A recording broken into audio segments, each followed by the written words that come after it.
Je vais vous parler des cafés philo. Ça me paraît assez facile à comprendre, parce que nous-mêmes, nous animons plusieurs fois par semaine un café philo McDo au premier étage de la rue du McDonald's de la rue de Rivoli. Je crois que c'est au 116 rue de Rivoli ou quelque chose comme ça, avec un grand M rouge. On ne peut pas le manquer. À peu près à la sortie des bouches de métro du métro Châtelet. Et donc, je voudrais revenir là-dessus, parce on assiste à beaucoup de déviations par rapport au café philo, à l'esprit du café philo. D'abord, le café philo n'est pas fait, à mon avis, il a une valeur socratique, maïotique. Je ne suis pas d'accord avec Jean-Luc Berlet quand il fait des exposés d'un quart d'heure, une demi-heure, ou qu'il fait faire des exposés préalables. Ça me paraît tout à fait contraire à l'esprit du café philo, je le dis très clairement. Deuxièmement, non, parce que c'est pas ça. Il faut laisser parler les gens, mais en même temps, il ne faut pas les laisser raconter n'importe quoi. Il ne faut pas que chacun raconte ce qu'il pense de telle et telle expression. Il faut qu'il y ait une véritable conversation, un véritable colloque. C'est-à-dire, quelqu'un dit quelque chose, et à ce moment-là, les autres doivent réagir à ce qu'il dit. Dire oui, ben, je ne suis pas d'accord, ou bien il faudrait ajouter ça. Mais il faut que tout ça s'enchaîne. Il faut que les différentes prises de parole s'enchaînent les unes dans les autres. Et qu'on soit à l'écoute de ce qui se dit. Quelqu'un qui est sourd et qui n'a retenu que le. Par exemple, nous avons ce poète, Gilles Rocca, pour ne pas le nommer. Monsieur Berlet croyait que Gilles Rocca écrivait son poème pendant que nous discutions. Or, c'est tout à fait faux. Monsieur Rocca n'écoute pas ce qui se dit, et généralement il prépare son poème avant. On le voit parce qu'il apporte des références qui n'ont absolument pas été signalées et mentionnées pendant la discussion. Et donc, en conséquence, c'est un pseudo, on a une sorte de mascarade, en fait. C'est-à-dire que les gens font semblant d'écouter ce que l'autre dit, et finalement, ils discutent par rapport au mot qui a été dit, au thème qui a été mis en avant au départ, et ils ne tiennent absolument pas compte de ce qui a été dit avant eux. Ça, je trouve ça scandaleux. Il faut que dans un café philo, on prenne en compte forcément ce qui a été dit avant, et qu'on rebondisse forcément sur ce qui a été dit avant.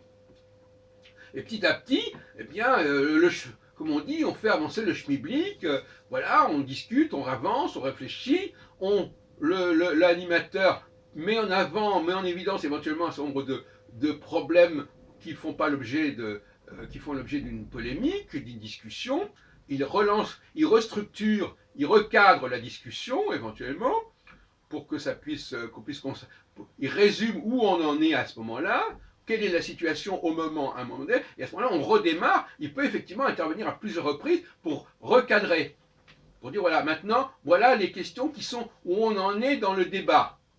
Mais ce n'est pas du tout ce qui est fait dans la plupart des cafés philo que je connais. Et puis par ailleurs, le café philo, c'est un endroit où les gens se réunissent de toute façon. C'est l'habitude du café, tout simplement. Et ils se réunissent de toute façon, qu'il y ait café philo ou pas. Et quand on organise un café philo, comme je le fais au café philo McDo, eh bien, les gens qui sont là, ils sont là de toute façon, ils viennent tous les jours, aux mêmes heures. Et donc quand je viens, on organise quelque chose. Et puis éventuellement, s'il y a des gens qui sont là de passage, et qui n'étaient pas venus pour le café philo, parce que la plupart des gens ne viennent pas spécialement pour le café philo, puisqu'ils viennent pour se réunir, pour se retrouver. Bon. Et quand il y a café philo, il y a café philo. Mais ce n'est pas la motivation première. Le café philo, il se greffe sur le café, sur le fait qu'il y a un lieu.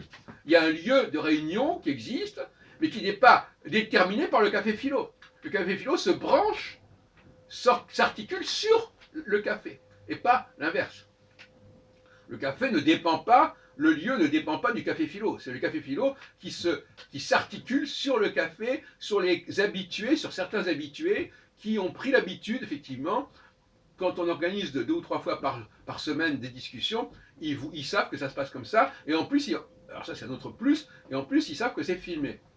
Ceux qui ne veulent pas être filmés, ils le disent, on écoute ce qu'ils leur disent, on ne le filme pas, enfin, on s'organise comme on peut. Mais voilà, donc je crois que je sais que c'est une obsession chez moi, qu'on me reproche que c'est une obsession, je crois qu'il y a une façon féminine de faire du café philo.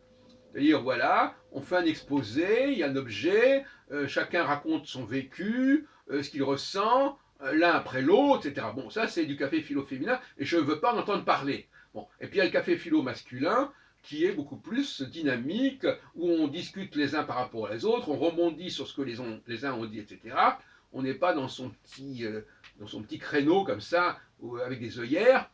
Et c'est cela, pour moi, le véritable esprit du café philo. D'ailleurs, pour dire la vérité, dans 99% des cas, les femmes ne participent jamais au café philo que j'organise, ni de près ni de loin. Elles s'excluent d'elles-mêmes.